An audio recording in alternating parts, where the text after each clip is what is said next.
Bugün ve dün Ankara'da 2 günlük bir çalıştay yapıyoruz. Sebebi şu: İstanbul Sözleşmesi diyoruz ama asıl fitnenin başı SEDAV, yani Kadınlara Karşı Ayrımcılıkla Mücadele Sözleşmesi. SEDAV 11 Haziran 1985'te, bundan 35 yıl önce fitnenin tohumları hem Türkiye hem bütün dünyaya atılmış. İşte eleştirdiğimiz konular, aileyi yıkan konular, ailede reisin olmaması, nafakanın süresiz olması, kadının çalışırken kocasından izin almaması gibi birçok konular SEDAV'ın dayattığı, hatta toplumsal cinsiyet eşitliği maskesiyle eşcinsellik teşvikinin de İstanbul Sözleşmesi'nden önce hem SEDAV Sözleşmesi'nde hem de 1950'de imzaladığımız Avrupa İnsan Hakları Sözleşmesi'nin 8, 12 ve 14. maddelerinde cinsel yönelimi, cinsel tercihi insan hakkı olarak gören bir anlayış var. Aslında aileyi yok etmek için küresel bir savaş var. Ve biz el birliğiyle bu savaşa karşı mücadele ederek hem ailemizi, geleceğimizi ve gençliğimizi korumamız gerekir. İnsanlığı korumak gerekir. Savaş insanlığı yok etme savaşı. Dünyanın nüfusunu 500 bine indirmek istiyorlar. Bunu ilaçla, giysiyle, giyimle, gıdayla, eğitimle, medyayla yapmak istiyorlar. Bu savaşa karşı da bizim topyekün mücadele etmemiz lazım. Toplumsal cinsiyet eşitliğini kadın erkek eşitliği gibi hani sunuyorlar. Kesinlikle böyle bir şey değil. Bu cinsel yönelim, cinsel tercih, İstanbul'da Tabipler Odası'nın da yaptığı toplantıda bahsettiği gibi İstanbul Sözleşmesi bunlara bu hakkı veriyor. Geçtiğimiz günlerde de Diyanet İşleri Başkanımız biliyorsunuz bir açıklama yaptı. Ama Diyanet'e sahip çıkıldı. Hem bütün sivil toplum, hem devlet, hem de millet sahip çıktı. Ama herkes Diyanet İşleri Başkanı gibi güçlü olmayabilir. Yarın bizim Lut kavminin ayetlerini anlatmamız ötekileştirme olacak, yasaklanacak. Yani biz bir komple teorisi üretmiyoruz. Burada İstanbul Sözleşmesi, Avrupa İnsan Hakları Sözleşmesi ve SEDAV'ın neden tehlikeli olduğunu, tabii ki bunların faydası da var. Şiddeti önlemekle ilgili bir takım şeyler var ama neden tehlikeli olduğunu şöyle izah edelim. Toplumsal cinsiyet eşitliği maskesiyle eşcinsellik teşviki insanlığa karşı bir savaştır. Çünkü erkek erkeğe evlilikten, kadın kadına evlilikten çocuk olmayacağına göre bu cinsi sapıklar çocuğu olan insanlara, bizlere saldıracaklar. Bizim çocuklarımıza musallat olacaklar. Mozambik'te bildiğiniz gibi 2 eşcinsel reklam yaparken sokakta devlet başkanı içeri attı. Çocuk yapın gelin sizi affedeceğim dedi. Çocuk yapılamayacağı için bu insanlığa karşı bir savaştır. Ülkemiz içinde bir milli güvenlik sorunudur. Hem ülkemizi hem geleceğimizi, ailemizi ve insanlığı tehdit eden bir durumdur.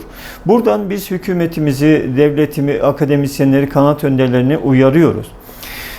Bu ateş hepimizi yakar. 62-84'te Adalet Bakanlığı'ndan aldığımız verilere göre 1.973.200 uzaklaştırma var.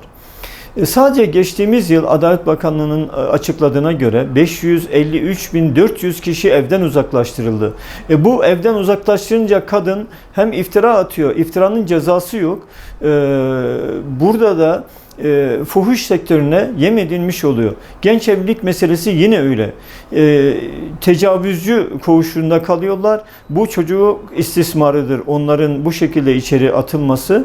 Hem biz Gençlik Bayramı diyeceğiz. İşte 19 Mayıs'ta kutlayacağız. 29 Mayıs'ta Fatih'in İstanbul'u fethettiği yaştasın. Kızım sen de Fatih doğuracak yaştasın.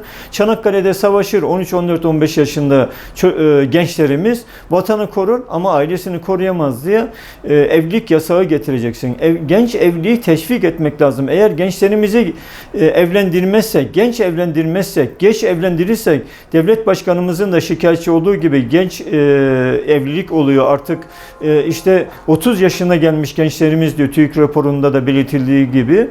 Ama siz bunu yasaklıyorsunuz. Zaten bir de süresiz nafakayla insanlar evlenmekten korkuyor. Asgari ücretle geçinmek zor, evlenmek zor. Evliliği teşvik etmek lazım. Kadını bozarsanız toplum bozulur, devlet bozulur, insanlık bozulur. Biz yeniden inşa için nasıl, nereden yıkıldıysak oradan çıkmamız, dirilmemiz lazım.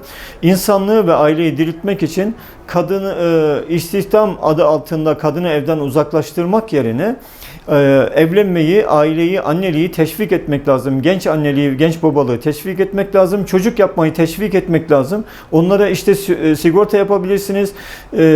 Her ay çocuğun belli bir yaşa kadar aidat verebilirsiniz, maaş verebilirsiniz. Bu şekilde hem ülkemizi, hem vatanımızı, hem de insanlığı kurtarmış oluruz diyoruz. 62-84'te de iftira atanların çözüm olarak 2 kat ceza olursa, tabii ki şiddet var ama bu şiddeti önlemek adı altında aileyi dağıtmak yerine o iftira atanlara 2 kat ceza verirseniz de iftirayı önlemiş oluruz diyoruz. Nafaka için de 1988'den önce nasılsa bir yıldı TCK 144'e göre, yine bir yılı olabilir. Hem bu fıtratla, Allah'la savaşmak anlamına gelen, Kur'an'a aykırı, fıtrata aykırı, insanlığa aykırı, hatta hukuka aykırı siz süresiz bir nafakayı nasıl verebilirsiniz? İnsanlara sokağa çıkma yasağı uyguluyorsunuz işte virüs adı altında. Ama diyorsunuz ki nafakayı çalışamasanız bile ödeyeceksiniz. Bir de ödeyemezse hapse atacaksınız. Bu fıtratla savaşmaktır, milletle savaşmaktır. Aklı olan milletle, fıtratla, hukukla savaşmaz. Bu kanunları düzeltmeyenler ya müşahede altına alınması lazım ya da acilen düzeltmesi lazım. Biz 1 Haziran geçtiğimiz yılda Tayyip Bey'i uyardık. Dedik ki aile yıkan yasalar ve sözleşmelere dur demezseniz İstanbul'u da kaybederiz. Genel iktidarı da kaybederiz. Bu aile yıkan yasa ve sözleşmelere, İstanbul'un fethini konuştuk, Ayasofya'yı konuşuyoruz. Ayasofya'yı açmak yetmez. İstanbul Sözleşmesi demek zaten fethin intikamıdır. Ayasofya'yı kilise olarak tutmak intikamdır. Ama asıl Ayasofya'yı açarken İstanbul Sözleşmesi'nden de onun dayattığı 62-84'te çekilmemizle asıl Ayasofya o zaman açılmış olur.